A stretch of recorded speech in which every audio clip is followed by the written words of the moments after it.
ప్రపంచంలోనే అత్యంత రహస్యమైన బిలియనీర్ గురించి ఎప్పుడైనా విన్నారా? ఆయన పేరు సతోషీ నకమోటో. బిట్కాయిన్ను కనిపెట్టింది ఆయనే, కాని ఆ తర్వాత ఏమయ్యారో ఎవ్వరికీ తెలీదు. తన వేల కోట్ల సంపదను వదిలేసి ఎందుకు మాయమయ్యాడు? ఈ విశ్లేషణలో ఈ అదృశ్య బిలియనీర్ వెనక ఉన్న అసలు కథేంటో చూద్దాం. ఇది చూడండి, 1.1 మిలియన్. సతోషి నకమోటో దగ్గర ఉన్న బిట్కాయిన్లు ఇన్ని. ఇది ఊరికే ఒక నంబర్ కాదు, ప్రపంచ ఆర్థిక వ్యవస్థనే మార్చగలిగేంత శక్తి దీనికుంది. ఇంత పెద్ద మొత్తంలో డిజిటల్ కరెన్సీ ఒకే వ్యక్తి చేతిలో ఉందన్నమాట. మరి ఈ 1.1 మిలియన్ బిట్కాయిన్ల విలువ ఎంతో తెలుసా? సుమారు $120 బిలియన్. అంటే మన కరెన్సీలో లెక్కేయడం కూడా కష్టమే. ఇంత డబ్బుతో సతోషి ప్రపంచంలోనే టాప్ 10 ధనవంతుల లిస్టులో ఈజీగా చేరిపోతారు. కానీ అసలు ట్విస్ట్ ఇక్కడే మొదలవుతుంది. విచిత్రమేంటంటే ఈ $120 బిలియన్ నుంచి ఒక్కటంటే ఒక్క రూపాయి కూడా ఖర్చు పెట్టలేదు. 10 ఏళ్లు దాటిపోయింది. ఆ అకౌంట్ల నుంచి ఒక్క ట్రాన్సాక్షన్ కూడా జరగలేదు. ఆ డబ్బు అలానే ఉంది, ఎవరూ ముట్టుకోకుండా, కదలకుండా. ఇదే మనల్ని వేధించే ప్రశ్న. కొన్ని వేల కోట్ల ఆస్తిని సృష్టించిన ఒక వ్యక్తి అంతా వదిలేసి ఎందుకు మాయమైపోతాడు? ఈ మిస్టరీని ఛేదించాలంటే మనం ముందు డబ్బు, అధికారం, వీటి చరిత్రను కొంచెం తెలుసుకోవాలి. సతోషి ఆవిష్కరణను పూర్తిగా అర్థం చేసుకోవాలంటే ఆయన అసలు ఏ ప్రపంచాన్ని, ఏ వ్యవస్థను మార్చాలనుకున్నాడో మనం చూడాలి. చూడండి, చరిత్రలో అధికారం ఎప్పుడూ ఒకరి చేతిలో లేదు. ఒకప్పుడు రాజులు, యోధులు భూమిని కంట్రోల్ చేసేవాళ్లే పవర్ఫుల్. ఆ తర్వాత సీన్లోకి వ్యాపారులు వచ్చారు. కొత్త కొత్త వస్తువులు తయారుచేస్తూ, రాజులకే అప్పులిస్తూ వాళ్లు శక్తివంతులయ్యారు. ఫైనల్గా ఇండస్ట్రియల్ రెవల్యూషన్ తర్వాత ఫ్యాక్టరీలు, పరిశ్రమలు ఎవరి చేతిలో ఉన్నాయో వాళ్లే అధికారాన్ని చేజిక్కించుకున్నారు. అసలు ఈ వ్యాపారులు అంత పవర్ఫుల్ ఎలా అయ్యారు? సింపుల్. వాళ్లు రాజులకు యుద్ధాలు చేయడానికి బంగారం అప్పుగా ఇచ్చేవాళ్లు. ఇదొక రకమైన గ్యాంబ్లింగ్ అన్నమాట. రాజు గెలిచాడనుకోండి, వీళ్లకి బోళ్లెడన్ని లాభాలు, వ్యాపారం చేసుకునేందుకు లైసెన్సులు, రక్షణ అన్నీ దొరికేవి. ఒకవేళ రాజు ఓడిపోతే మొత్తం డబ్బు పోయినట్టే. సరిగ్గా ఈ పాత అప్పులిచ్చే పద్ధతే ఈరోజు మనం చూస్తున్న బ్యాంకింగ్ సిస్టంకి పునాది వేసింది. కానీ ఇందులో ఒక పెద్ద రిస్క్ దాగుంది. ఇప్పుడు మన బ్యాంకులు ఎలా పనిచేస్తాయో ఒక చిన్న ఉదాహరణతో చూద్దాం. ఓకే, ఒక వ్యక్తి బ్యాంకులో 5 లక్షలు వేశాడనుకుందాం. బ్యాంక్ ఏం చేస్తుంది? ఆ డబ్బుని ఇంకొకరికి కారు కొనడానికి అప్పుగా ఇస్తుంది. ఇప్పుడు ఆ కారు అమ్మిన వ్యక్తికి 5 లక్షలు వచ్చాయి కదా, అతను కూడా ఆ డబ్బుని తీసుకెళ్లి మళ్లీ అదే బ్యాంకులో వేస్తాడు. ఇప్పుడు బ్యాంక్ ఏం చేస్తుంది? ఆ డబ్బుని మళ్లీ ఇంకొకరికి లోన్గా ఇస్తుంది. అంటే చూడండి, మొదట ఉన్నది కేవలం 5 లక్షలే, కానీ దానితో బ్యాంకు 15 లక్షల అప్పులను సృష్టించింది. అసలు ఉనికిలోనే లేని డబ్బుని పుట్టించింది. ఈ మొత్తం సిస్టమ్ ఒకే ఒక్క నమ్మకం మీద నడుస్తుంది. ఆ నమ్మకం ఏంటంటే, డబ్బు డిపాజిట్ చేసిన వాళ్లందరూ ఒకేసారి వచ్చి మా డబ్బు మాకివ్వండి అని అడగరు.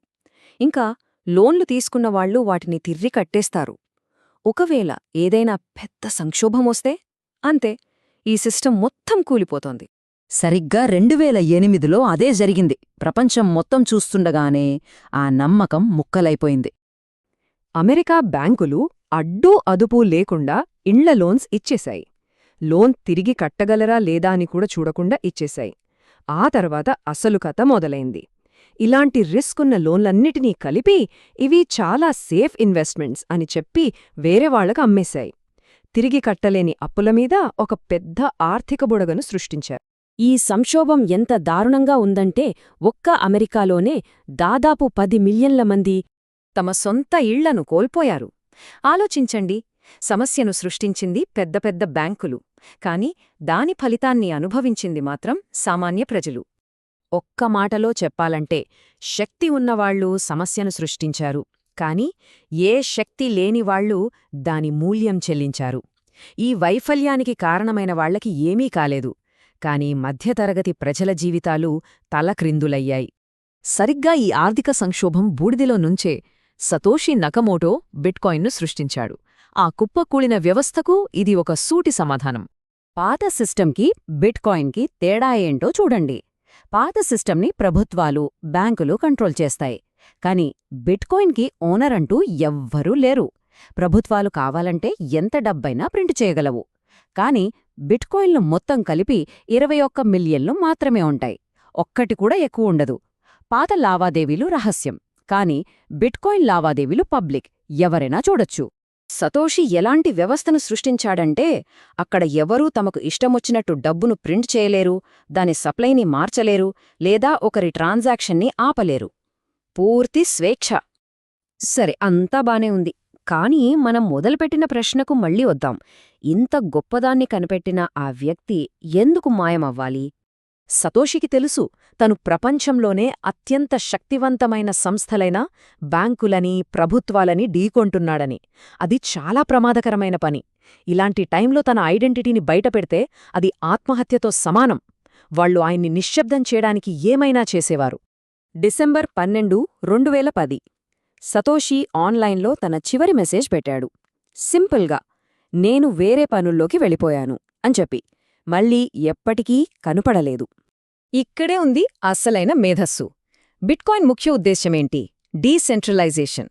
అంటే ఏ ఒక్క వ్యక్తి లేదా సంస్థ చేతిలో అధికారం ఉండకూడదు. మరి ఆ సిస్టమ్ నిజంగా అలా స్వతంత్రంగా ఉండాలంటే దాన్ని సృష్టించిన వ్యక్తే దానినుంచి తప్పుకోవాలి కదా. ఒకవేళ సతోషి ఉండుంటే అందరూ ఆయన్నే ఫాలో అయ్యేవారు. అప్పుడది మళ్ళీ సెంట్రలైజ్డ్ అయ్యేది.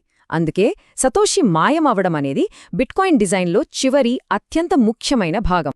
చివరిగా ఒక ప్రశ్నతో ముగిద్దాం. ఒక వ్యవస్థను నడిపించడానికి ఏ లీడర్, ఏ బాస్, ఏ ప్రభుత్వం లేనప్పుడు అసలు ఏం జరుగుతుంది?